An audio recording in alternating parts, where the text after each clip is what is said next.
யார் நீங்க? வணக்கம்மா. என் பேர் மேகா. இவர் சைக்கியாட்ரிஸ்ட் டாக்டர் அர்ஜுன். வணக்கம். அகத்தியன் எங்களை அனுப்பி வச்சாரு. என்ன விஷயம்? பெரம்பூர்ல இருக்கிற உங்க வீடை பத்தி தெரிஞ்சுக்கலான்னு வந்திருக்கோம். வாங்க, சொல்லுங்க. கொஞ்சம் தண்ணி கிடைக்குமா? கொண்டு வரேன்.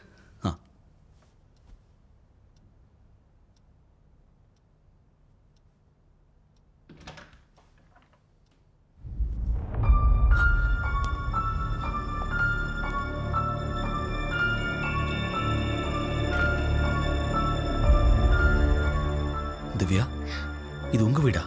நீங்க இப்ப எதுக்கு இங்க வந்தீங்க? நான் தான் உங்க ட்ரீட்மெண்ட் எனக்கு வேணான்னு சொல்லிட்டேன்ல. உங்க ட்ரீட்மெண்ட்காக வரல, பெரம்பூர்ல இருக்கிற உங்க வீட்டை பத்தி தெரிஞ்சுட்டு போலான்னு வந்தோம். அந்த வீட்டை பத்தி இப்ப எதுக்கு தெரிஞ்சுக்கணும்? அந்த வீட்டால தான் எங்களுக்கு இவ்ளோ பிரச்சனையும். ஒரு நாள் அந்த வீட்டில் தங்குறோன்னு டிவி ஷோல சேலஞ்ச் பண்ணியிருந்தோம். அது விஷயமா தான் பேசிட்டு போலான்னு வந்தோம்.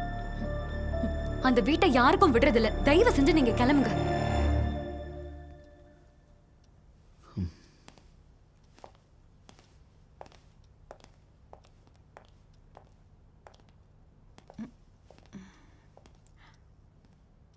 ஒரே ஒரு கேள்வி, உங்க பையனை ஒரே ஒரு வாட்டி பார்க்கணும்.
சித்தார்த், சித்தார்த், சித்தார்த், சித்தார்த், சித்தார்த். என்னாச்சு? சித்தார்த் ஏன் கூட தான் படுத்துட்டு இருந்தான். இப்ப பார்த்தா காணுமா? இங்கதான் எங்கேயோ இருப்பான், போய் பாரு. சித்தார்த், சித்தார்த்,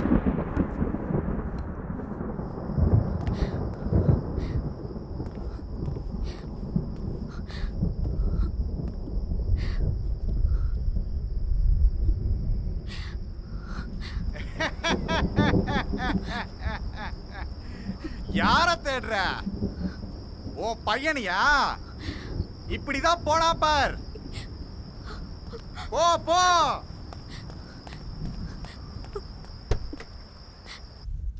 சித்தார்த்,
தெரியலடா அந்த கார்காரன் தான் போய் ஏற்றிட்டேன் போல. சார் ஐயோ பார்த்து ஓட்டுற மாட்டியா கார் வச்சு தான் ஓட்டுறியா? இந்த பாரு என்ன பண்ணி வச்சிருக்கேன். தெரியுமா தெரியுமா?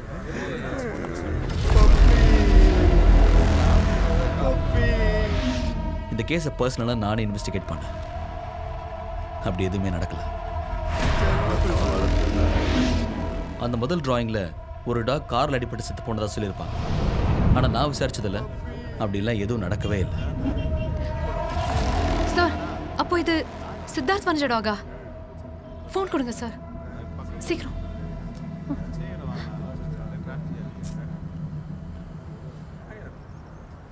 Hello Nirmala miss. நிர்மலா மிஸ்ஸா? அவங்களுக்கு ஆக்சிடென்ட் ஆயிடுச்சு மேடம். ஆக்சிடென்ட்டா? என்னாச்சு? ஸ்கூட்டரில் போகும்போது லாரிக்காரன் செட்டா மேடம்.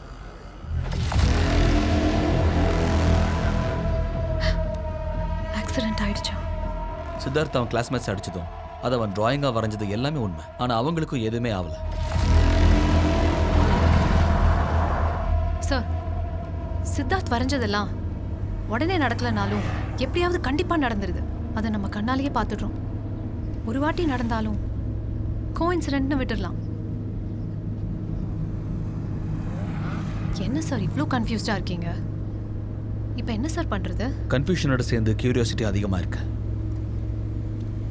முதல்ல இந்த வீட்டை பற்றி முழுசாக தெரிஞ்சுக்கணும். திவ்யா இப்போ அதை சொல்கிற நிலைமையில இல்லை. What's your next move? We are going to meet Agathiyan.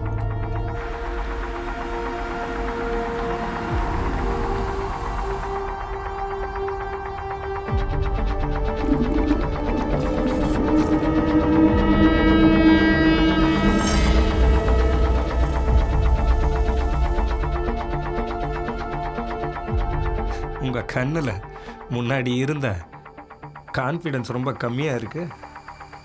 எதையோ நம்ப ஆரம்பிச்சிருக்கீங்கன்னு நினைக்கிறேன். சொல்லுங்கள், என்ன விஷயம்? அந்த வீட்டோட ஓனர் திவ்யா என் பேஷண்ட் தான். ஆனால் நான் அங்கே தங்க அலோவ் பண்ண மாட்டேங்கிறாங்க. இப்போ அந்த வீட்டில் இதுக்கு முன்னாடி யார் தங்கியிருந்தாங்க, அவங்களுக்கு என்ன நடந்துச்சுன்னு தெரிஞ்சுக்கணும், அவ்வளோதானே? ஆமாம்.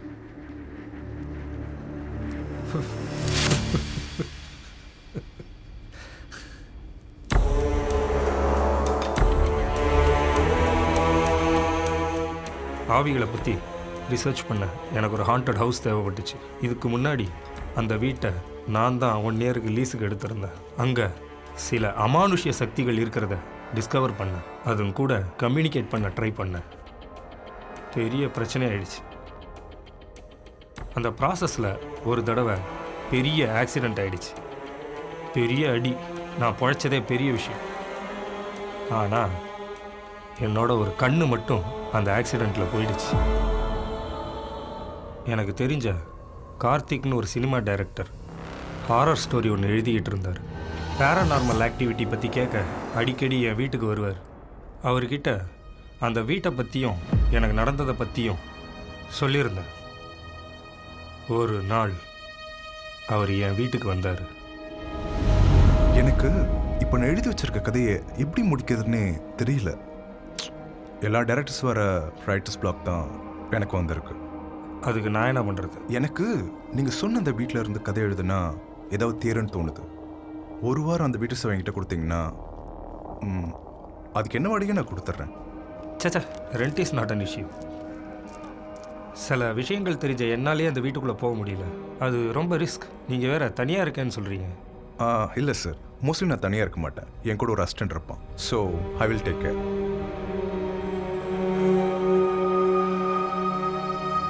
சரி, ஒரு வாரம் உங்களுக்கு அந்த வீட்டை நான் கொடுக்குறேன்.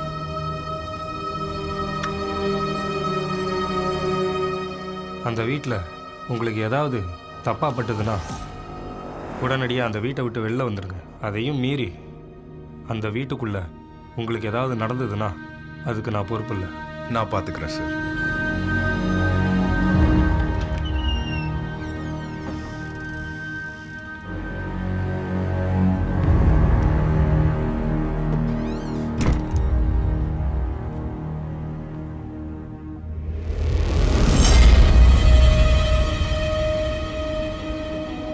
வீடே ரொம்ப பயங்கரமாக இருக்குது சார்.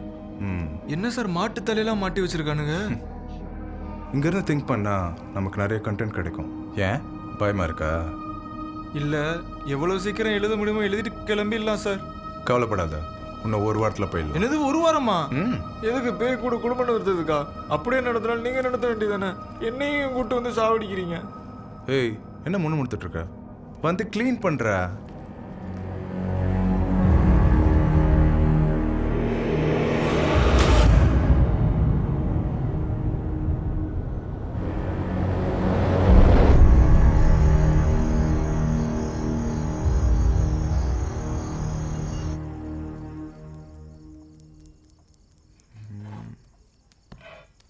என்ன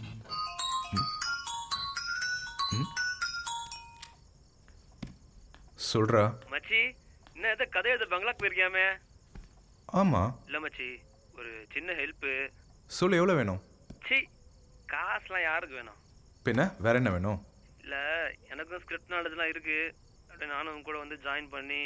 டேய், ஒழுங்கா விஷயத்த சொல்றா, ஏன்டா இப்படி படுத்துற? ஒன்றும் இல்லை, நானும் என் கேர்ள் ஃப்ரெண்ட் அனிதாவும் பாண்டிச்சேரி ட்ரிப் போகலான்னு பிளான் பண்ணோம். ஆ, சடனாக கார் இன்ஜின் சீஸ் ஆயிடுச்சு. என்கிட்ட தான் கார் இல்லையே. ஏய், கார்லாம் வேணாண்டா, அவ்வளோ பெரிய பங்களா இருக்கு. நீங்கள் 2 பேர் தான் இருக்கீங்க. நீ மனசு வச்சா என் ட்ரிப் அங்கேயே முடிச்சிருவேன். உனக்கும் ஹெல்ப்ஃபுல்லாக இருப்பேன் மச்சி. லூசு, நான் லாஜா வச்சு நடத்திட்டு இருக்கேன். அசிமா கேட்பேன், வெயிட் ஃபோனை டேய் டேய் டேய் டேய் டேய். ஒழுங்கா வச்சிரு. நானே கடுப்புல இருக்கேன், அதுல இவன் வேற. சார் என்னாச்சு? ஒன்றும் இல்லைடா, இங்கே வந்த உடனே எதுவும் எழுத தோண மாட்டேங்குது. ஒரே டார்ச்சர் மயிராக இருக்கு. சார், நீங்கள் தானே அடிக்கடி சொல்லுவீங்க நம்மளை சுற்றி நடக்கிற விஷயத்தை கவனிச்சாலே நமக்கு நிறையா கண்டென்ட் கிடைக்கணும். ஆனால் இங்கே தான் சுற்றி நடக்க எதுவுமே இல்லையே. ஏய், சதீஷனை வரேன்னு சொன்னார்ல, அவர் வந்தாலாவது ஏதாவது கண்டென்ட் கிடைக்க வாய்ப்பு இருக்குல்ல? அவ வந்து இங்கே யோசிக்காதீங்க சார், வர சொல்லுங்கள் சார். வீட்டில் வேற தனியாக இருக்கும். சதீஷனே வந்தாலும் ஏதாவது நல்லாயிருக்கும். பார்ப்போம். நீ சொல்கிறதும் கரெக்டு தான். சரி, ஓகே.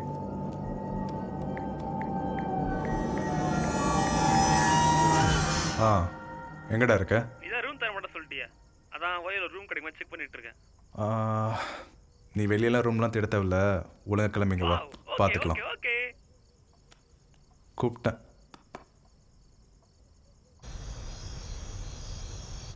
கார்த்தி, ஹாய் மச்சி. தெரியும்டா நீ கூப்பிடுவேன்னு. இத்தனை வருஷம் பழகிருக்க தெரியாது உன்னை பத்தி. அனிதா, இது கார்த்திக். ஹலோ சிவா, இவ என் கேர்ள் ஃப்ரெண்ட் அனிதாடா. வெல்கம். சரி மச்சி, எங்க ரூம் எங்க இருக்கு? அவ்வளோ கோச்சு ஸ்ட்ரைட்டாக இருக்குல்ல, அதான் ஒரு ரூம். ஓகே, தேங்க்யூ, பாய், கம் பேபி. டே சிவா, நீ செஞ்சல உருப்படியான காரியம் தான்டா. கண்டென்ட்டே கிடைக்காம சுத்திட்டு இருந்தேன். அவங்க 2 பேரும் பார்த்த உடனே செம்ம கான்செப்ட் ஒன்று தோணி இருக்கு. தம்பு காலி ஆயிடுச்சு, போய் வாங்கிட்டு வந்துடுறேன். சார், இந்த 11 மணி ஆயிடுச்சு சார். போய் வாங்கிட்டு வாடா. ஒரு நிமிஷம், அப்படியே தண்ணி பாட்டில் சேர்த்து வாங்கிட்டு வந்துடு. போடா போடா படா படா போ.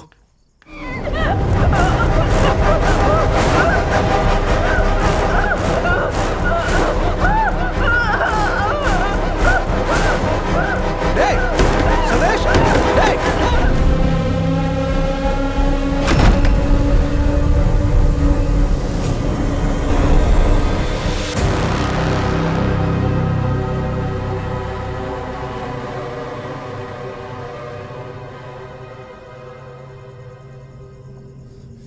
நீங்கள் பயப்படாதீங்க, ஒன்றும் இல்லை, பார்த்துக்கலாம்.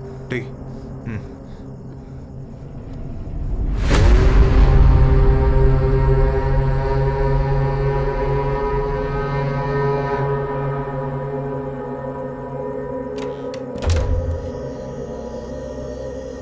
சொல்லுங்க கார்த்திக். சார், என்ன இந்த நேரத்தில் கால் பண்ணிருக்கீங்க? என்னை பார்க்க என்னோட ஃப்ரெண்டும் கேர்ள் ஃப்ரெண்டும் வந்திருந்தாங்க.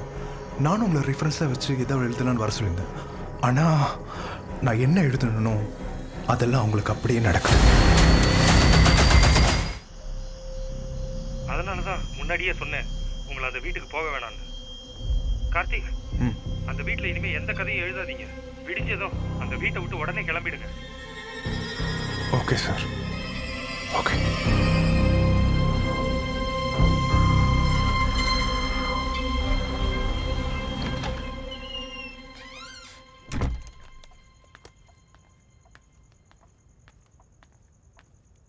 Sir cigarette water. உள்ள சதீஷ் தம்மு கேட்டான், போய் கொடு. இது ஓகே. எடுத்துக்கோ. ஏய் தம்மை கிட்ட கொடு, தண்ணி அவட்ட கொடு, அதான் பயந்துருக்கா. என்னாச்சுக்கா, ஏதோ பயந்த மாதிரி இருக்கீங்க? அது வந்து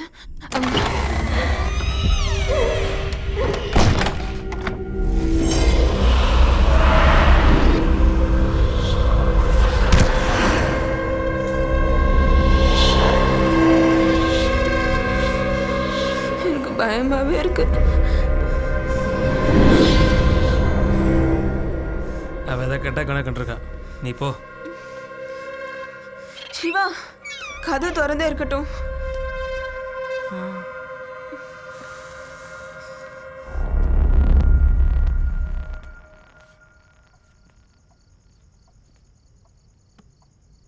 சிவா, நாளைக்கு நம்ம இந்த வீட்டை விட்டு கிளம்புறோம். ஏன் சார், இப்போதான் நல்ல சீன் மாட்டிருக்குன்னு சொன்னீங்க, ஏன் திடீர்னு? எனக்கு என்னமோ இங்கே சரிப்பட்டு வரல. ஏன் சார், உள்ள அவங்க பயந்தனாலையா?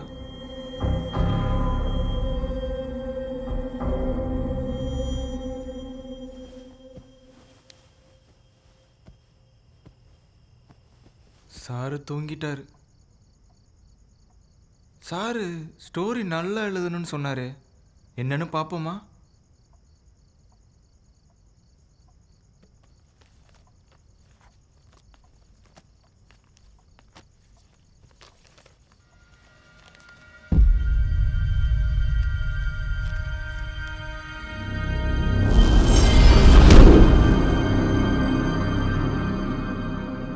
என்ன சாரு கதை எதுவும் கிடைக்கலன்னு அனிதா சொன்னதே கதை எழுதிட்டாரா? நல்லா தானே இருக்கு, ஏன் பாதியில நிப்பாட்டிட்டாரு? இந்த ஸ்டோரியை நாம முடிச்சு சாருக்கு சர்ப்ரைஸ் கொடுக்குறோம். எப்படி ஆரம்பிக்கிறது? இதை எழுதுவோம். கதவு மெல்ல மூடுகிறது.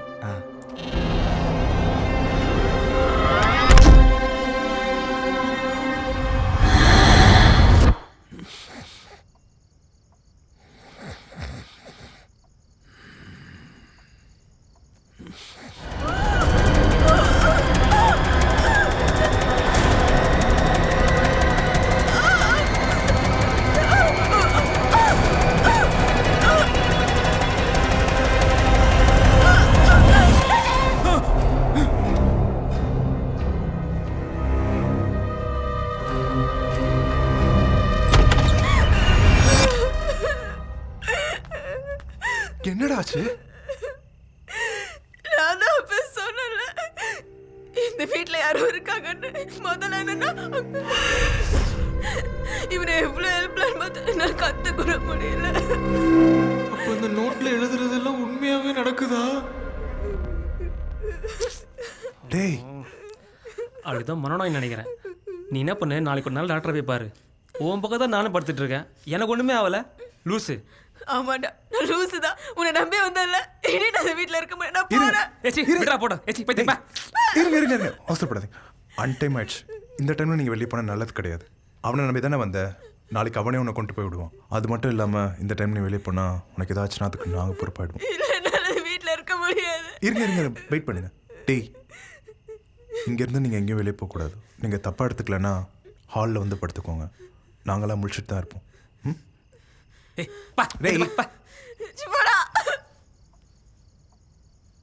சார், உங்கள்கிட்ட கொஞ்சம் தனியாக பேசணும் சார். சரி, நீங்கள் போய் படுத்துக்கோங்க, நான் இதை வந்துடுறோம். பயப்படாதீங்க, போங்க. அனிதாவுக்கு நடந்த இன்சிடெண்ட்டை அப்படியே கதையாக எழுதியிருந்தீங்க. இங்கே நடக்கிறதெல்லாம் நீங்கள் எழுதுனீங்களா, இல்லை நீங்கள் எழுதுகிற மாதிரி இங்கே நடக்குதா சார்? உனக்கு எப்படி தெரியும்? இல்லை சார், கதை நல்லா இருந்ததுன்னு அந்த கதையை எழுதி முடிச்சுட்டு உங்களுக்கு சர்ப்ரைஸ் கொடுக்கலான்னு ஒரு சின்ன நாள். அறிவில்லை, எனக்கு கேட்க வேண்டாம். மைத்துக்கலாம் நோட் எடுத்தேன். நான் அப்பயே நினச்சேன் இங்கே இதெல்லாம் நடக்கும்போது. ஒழுங்கா அந்த நோட்டு குப்பத்துக்குள்ள போடு. போடா மச்சான், தம்முக்குறா.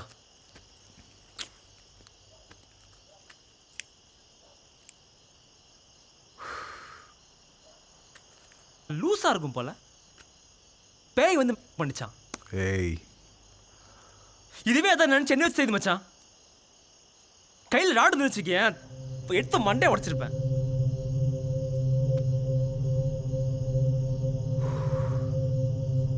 இந்த லூஸை ஃபர்ஸ்ட் கட்டி ஒன்றுண்டா. இதை கல்யாணம் பண்ணி வச்சுக்கோ, என்னால் ஒரு நைட் தூங்க முடியாது. டேய் 2 பேரும் சேர்ந்து எங்கள் கூட அள்ள படுங்க. ஏய் நான் என்ன படுங்கண்ணா, எனக்கு பயமா? அந்த சனி கூட படுக்க இப்போ. எதுவாக இருந்தாலும் காலைல பார்த்துக்கலாம்டா. நான் உள்ளே போகிறேன்.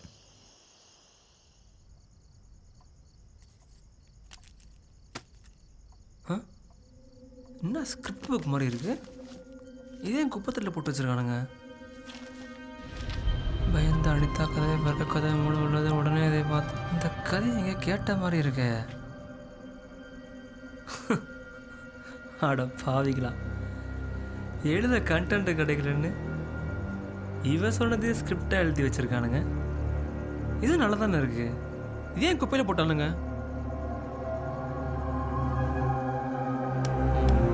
நாளைக்குள்ளே இந்த கதைக்கு கிளைமேக்ஸ் எழுதி முடிச்சு மச்சானை இம்ப்ரெஸ் பண்ண வேண்டியதுதான்.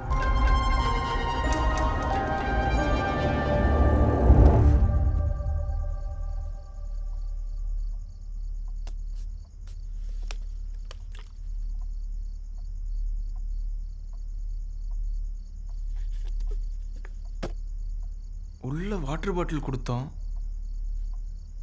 என்ன கதவு திறந்துருக்கு?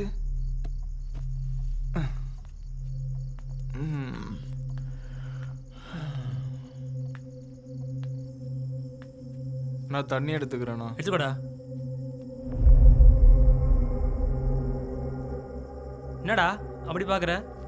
நீங்கள் வேணான்னு குப்பையில் போட்ட ஸ்கிரிப்ட் தான், அதை நான் கிளைமேக்ஸ் செம்மையாக எழுதி முடிச்சிருக்கேன். ஆமாம், நீ என்ன நான் ஸ்கிரிப்டில் எழுதின மாதிரி தண்ணி பாட்டில் எடுக்க வந்திருக்க? செம்ம இல்லை? கிளைமேக்ஸில் என்ன நான் எழுதுனேன்? இந்த அனிதா பார்த்தாலே காண்டாவுதுடா. அதான்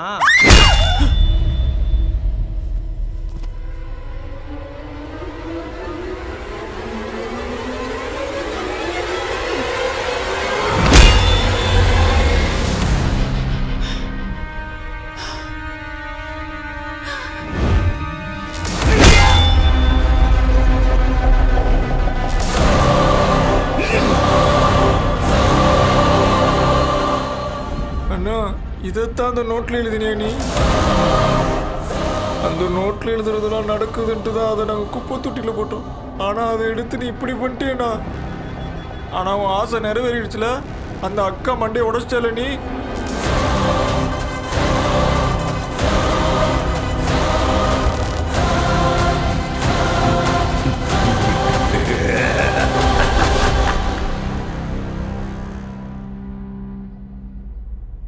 இதை பாருங்க, அந்த டைரக்டர் அந்த பொண்ணை கொன்னுட்டான்னு அவனை அரெஸ்ட் பண்ணியிருக்காங்க. இப்போ நான் சொன்னதை ஆதாரமாக சொன்னால் கோர்ட் அக்செப்ட் பண்ணாது. நானும் லீஸ் முடிஞ்சதும் அந்த வீட்டோட கீஸை ஹேண்ட் ஓவர் பண்ணிட்டேன். அதுக்கப்புறம் அந்த வீட்டை பற்றி நான் யார்கிட்டேயுமே பேசுறதில்ல. அன்றைக்கி நீங்கள் என்னை இன்சல்ட் பண்ணதுனால தான் உங்களை அந்த வீட்டில் தங்க சொல்லி சேலஞ்ச் பண்ணேன். நாளைக்கு காலையில் முதல்ல போய் நம்ம சிவகுமாரை மீட் பண்ணிடலாம். அவர்கிட்ட நமக்கு இன்னும் நிறைய டீட்டெயில்ஸ் கிடைக்கும். Okay sir.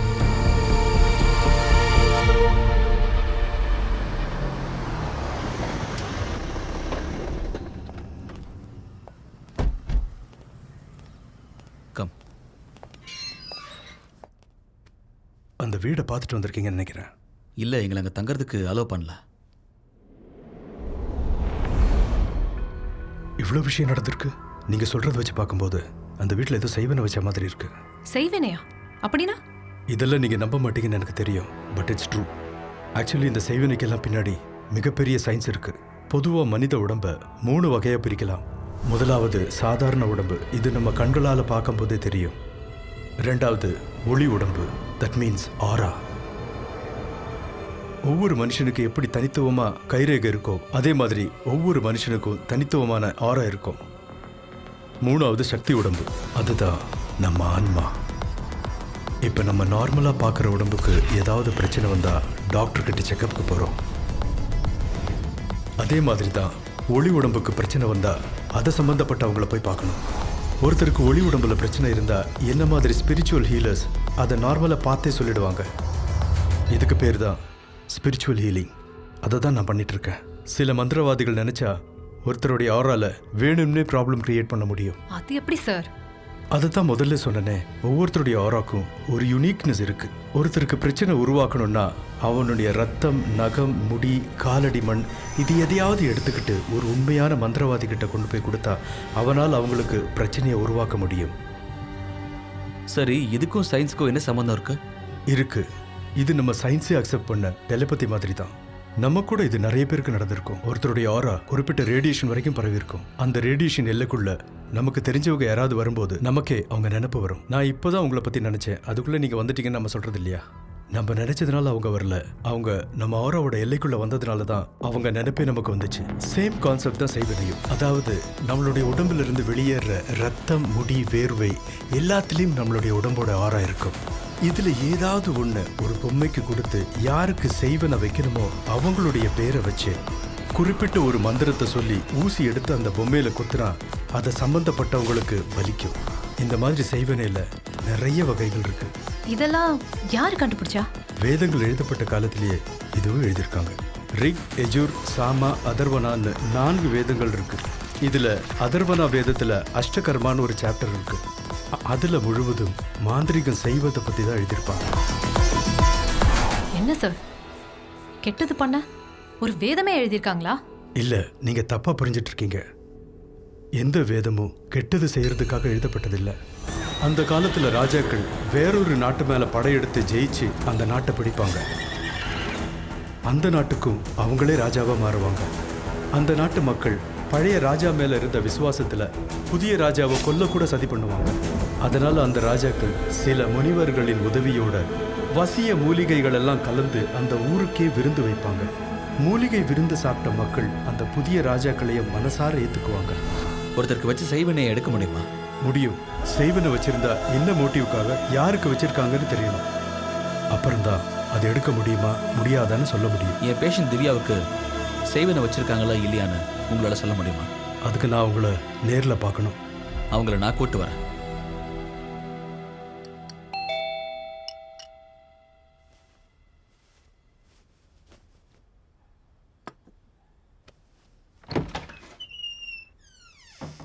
அதான் வீட்டு சாவி கொடுக்க முடியாதுன்னு சொல்லிட்டோம்ல, அப்புறம் ஏன் திரும்ப திரும்ப வந்து எங்களை டிஸ்டர்ப் பண்றீங்க? நான் அந்த வீட்டை பத்தி பேச வரல.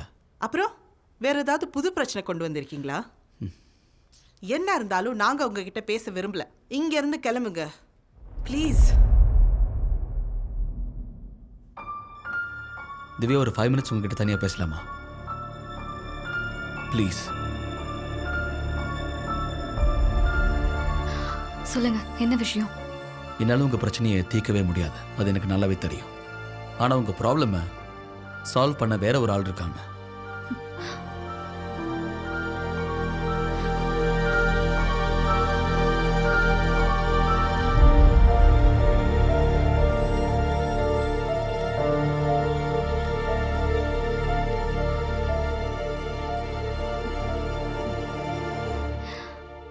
சரி, நான் வரேன்.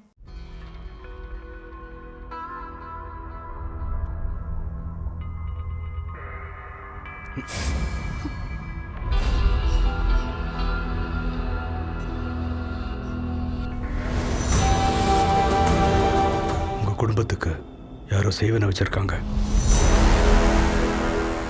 இதை சாதாரணமா எல்லா மந்திரவாதிகளாலையும் வைக்க முடியாது. நல்ல விஷயம் தெரிஞ்ச திறமையான ஒருத்தன் தான் அதை பண்ண முடியும். இந்த ஸ்பெல்லோட பேரு ஆனிமிசம். ஆப்பிரிக்காவில் வாழற ஒரு வகையான பழங்குடி மக்கள் தான் இந்த மாந்திரிகத்தை காலங்காலமாக பயன்படுத்திட்டு வராங்க. இந்த மாந்திரிகத்தோட பேரு ஊடுன்னு சொல்லுவாங்க. உயிரோடு இருக்கிற ஒரு மாட்டோட தலையை வெட்டி அதுல ஒரு சில மந்திரங்கள் சொல்லி செய்வனை செய்வாங்க. இந்த செய்வனை யாருக்கு வைக்கிறாங்களோ அவங்க மட்டும் இல்லாம அவங்க கூட பிறந்த ரத்த சொந்தங்களும் பாதிக்கப்படுவாங்க. அது மட்டும் இல்லாம இந்த செய்வனை யாருக்கு வைக்கிறாங்களோ அவங்களுடைய 7 தலைமுறைகளும் இதனால பாதிக்கப்படுவாங்க. இதை எதிரிக்கு வைக்க கூட எல்லாரும் தயங்குவாங்க. என்னை பொறுத்த வரைக்கும் உங்க நெருங்கிய சொந்தக்காரங்க யாரோ தான் உங்க குடும்பத்துக்கு வச்சிருக்கணும். உங்க குடும்பத்துக்கு யார் கூடவாவது தீராத பகை இருக்கா? அப்படி யார் கூடயும் இருந்த மாதிரி தெரியல. ஆனா எங்க ஃபேமிலியில எங்க பெரியம்மாக்கும் எங்களுக்கும் ஏதோ சொத்து பிரச்சனை இருந்ததாவும் அவங்க எங்க கூட சண்டை போட்டு எங்கேயோ போயிட்டதாவும் சொல்லியிருக்காங்க. ஆனா அவங்களுக்கும் எங்களுக்கும் இப்போ டச் இல்லவே இல்லை. அவங்க எங்க இருக்காங்கன்னு கூட இங்க யாருக்கும் தெரியாது.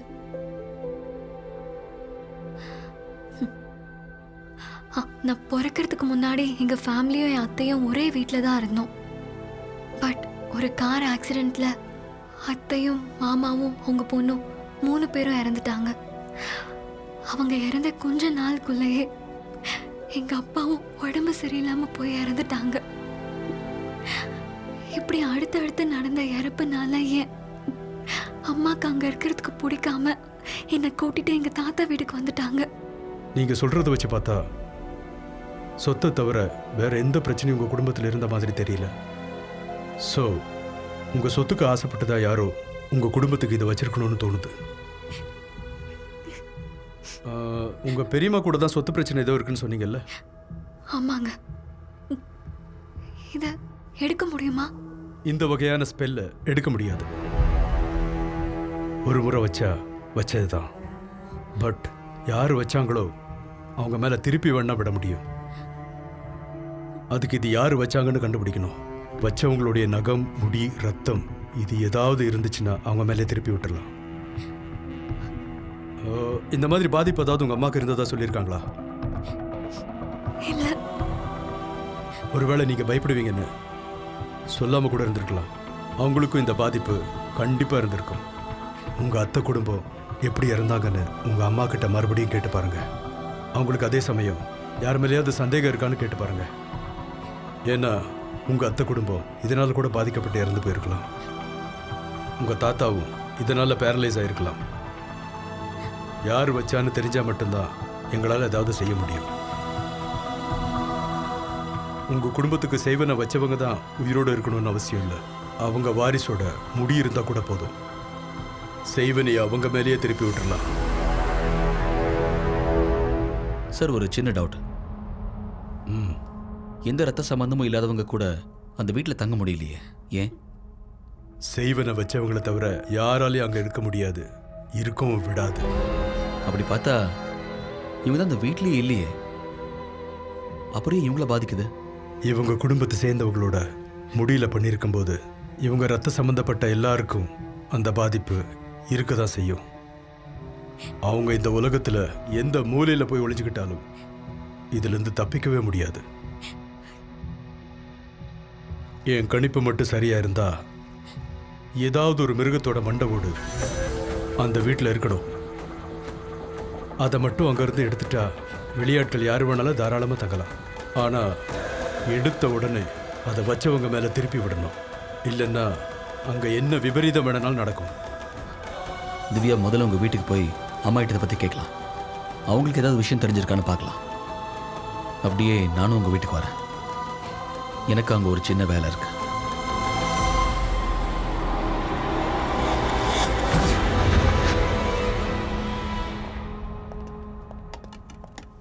திவ்யா, அந்த டாக்டர் என்ன சொன்னாரு? நமக்கு யாரோ செய்வனை வச்சிருக்காங்களாமா. இவ்வளோ நாள் நடந்த எல்லாத்துக்கும் அதான் காரணம்.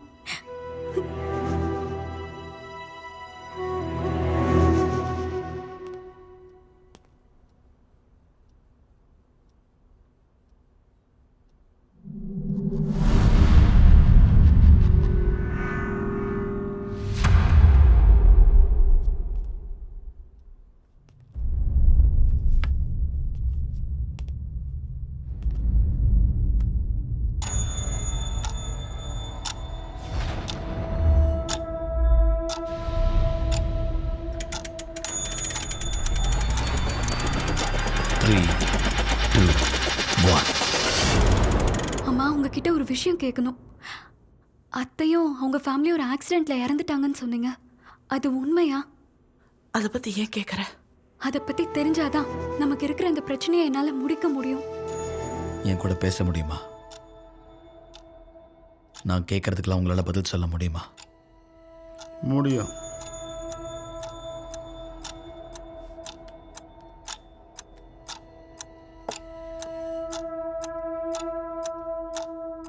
உங்க அப்பாக்கு உங்க அத்தையை ரொம்ப பிடிக்கும்.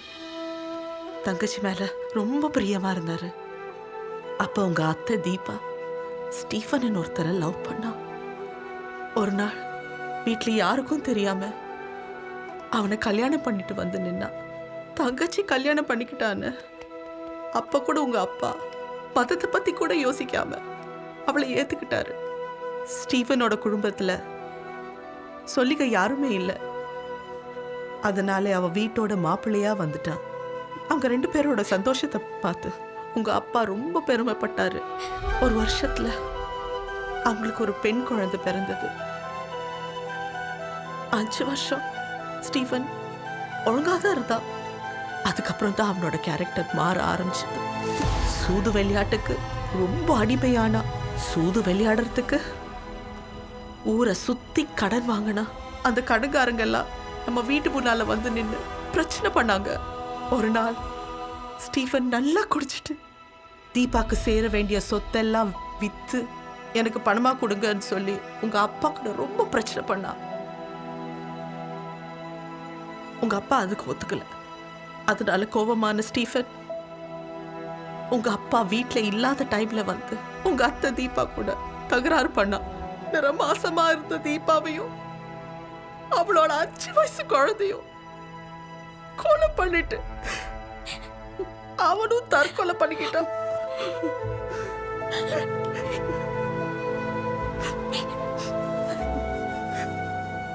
கோயிலுக்கு போயிட்டு வந்த உங்க அப்பா இத பார்த்து மனசு ஏத்துக்க முடியாம அவரும் கொஞ்ச நாள்ல போய் சேர்ந்துட்டாரு. சரி, நமக்கும் நம்ம பெரியம்மாக்கும் என்ன பிரச்சனை? சொத்து பிரச்சனை தானே சொன்னீங்க. அது உண்மையா? அது உண்மைதான். கடன் பிரச்சனைனால உங்க பெரியம்மா பழைய வீட்டோட சொத்து பத்திரம் கேட்டாங்க. எங்க அப்பா அது தரல. அதனால கோச்சுக்கிட்டு அவங்க வீட்டை விட்டு போயிட்டாங்க. இப்ப அவங்க எங்க இருக்காங்கன்னு யாருக்குமே தெரியல. எனக்கு என்னமோ பெரியம்மா மேலதான் சந்தேகமா இருக்குமா. நம்ம வீட்ல இருக்க அந்த எரும மாட்டு தலைய அங்க வச்சது யாருன்னு தெரியுமா?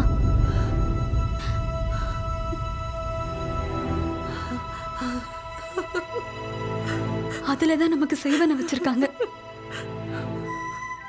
இது யார் வச்சாங்களோ அவங்க கிடைச்சா அவங்க மேலேயே திருப்பி விட்டுலாம். அவங்க போட்டோ இருக்கா?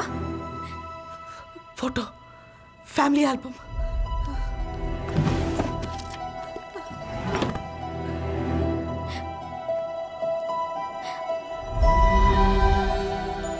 இதான் வேதிகா, உங்க அத்தை பொண்ணு.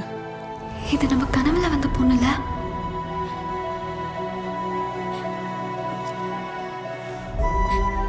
இது உங்க அத்தை தீபா. இது ஸ்டீஃபன். என் கூட நிக்கிறாங்கல்ல, இவங்க தான் உங்க பெரியம்மா. ஏன் கூட பிறந்த அக்கா.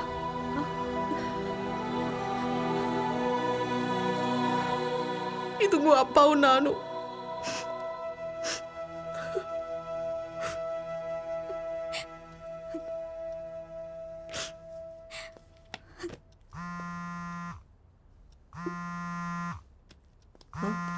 Arjun, hello hello. திவ்யா எங்க இருக்கீங்க? நான் வீட்டில் தான் இருக்கேன். நீங்க எங்க போனீங்க? மேகா அங்கே தானே இருந்தா? நீங்களும் மேகாவும் தான் இல்லை. உங்க அம்மா கிட்ட பேசுனீங்களா? நான் பேசிட்டேன். அதை பற்றி தான் உங்ககிட்ட பேசலான் இருந்தேன். தாத்தாக்கு என்னாச்சு? அவர் ஏன் இப்படி இருக்காரு? அவர் என்ன பண்ணீங்க? இல்ல உங்க தாத்தாவுக்கு ஒன்றும் ஆகல. He is all right. நீங்க ஒரு நிமிஷம் கூட அங்க இருக்காதீங்க. உடனே கிளம்பி உங்க பழைய வீட்டுக்கு வாங்க. நான் உங்களுக்கு எல்லாத்தையும் டீட்டெயிலாக சொல்றேன்.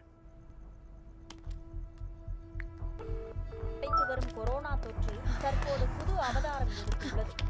உருமாறிய கொரோனா வைரஸ் அம்மா மிக வேகமாக இங்க இனிமே ஒரு நிமிஷம் கூட இருக்க கூடாது. சீக்கிரம் கிளம்பலாம் வா. ஏய் நில்லு. இப்ப எங்கடி அவசரமா கிளம்பிட்டேன்? அதெல்லாம் அப்புறமா சொல்றேன். முதல்ல கிளம்பு. ஏய் என்னன்னு சொல்லு. நான் சொல்றத கேளு. கிளம்பு. எனக்கு காரணம் தெரியாம இங்க இருந்து கிளம்ப மாட்டேன். உனக்கு லதான்னு ஒரு தங்கச்சி இருந்தாங்கல்ல, அவங்களுக்கும் உனக்கும் சொத்து பிரச்சனை இருந்ததுல, அதனால நீ செய்வனை வச்சுட்டு கண்காணாத இடத்துக்கு வந்துட்ட. இப்ப நீ தான் வச்சேன்னு கண்டுபிடிச்சிட்டாங்க. நம்ம 2 பேர்ல யார் கிடைச்சாலும் நம்ம மேல திருப்பி விட்டுடுவாங்க.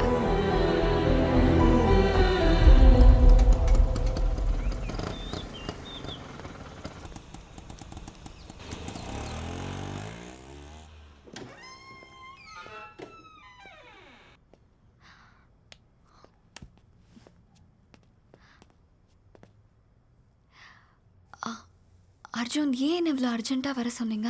சொல்கிறேன். உங்கள் ஃபேமிலிக்கு யார் சேவனை வச்சதுன்னு கண்டுபிடிச்சாச்சு. இது பாருங்க, உங்கள் கொஷின்ஸுக்கு எல்லாம் ஆன்சர் கிடைக்கும்.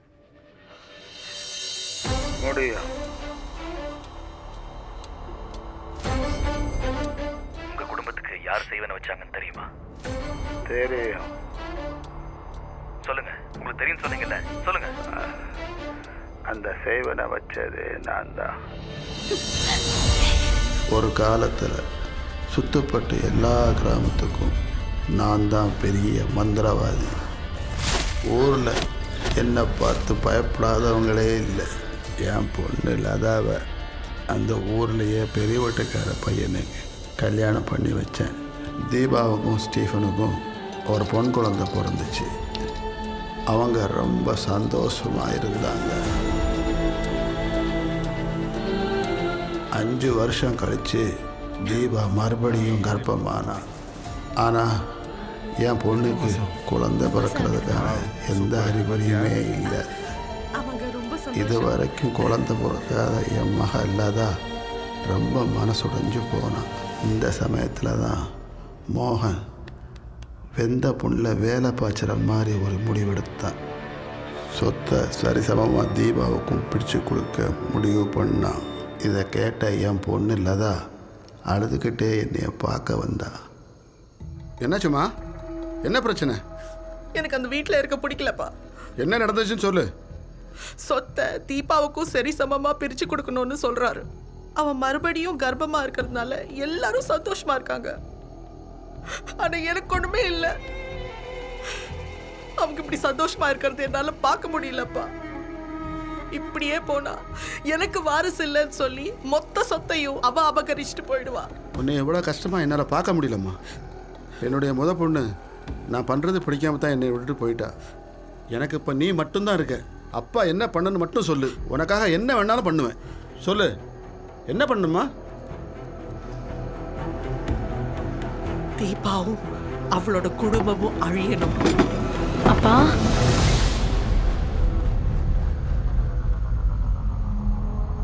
வாம்மா.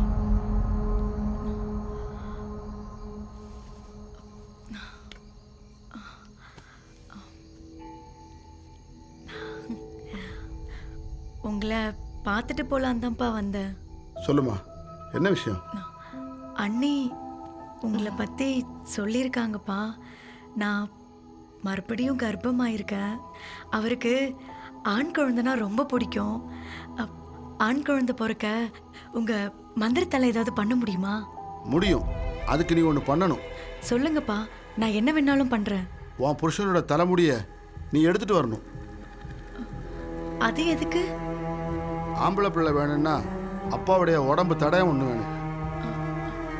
சரிங்கப்பா, நான் எடுத்துட்டு வரேன். இந்த விஷயம் வேற யாருக்கும் தெரியக்கூடாது, அப்புறம் பலிக்காம போயிடும். சரி, நான் யார்கிட்டயும் சொல்ல மாட்டேன்ப்பா. வரேன் நீ.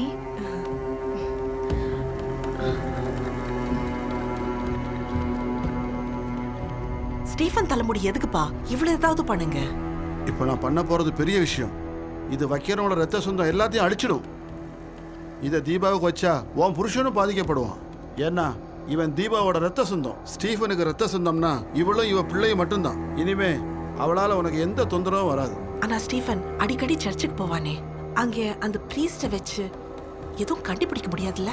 இதை ஒரு வாட்டி வச்சுட்டா யாராலையும் எடுக்க முடியாது.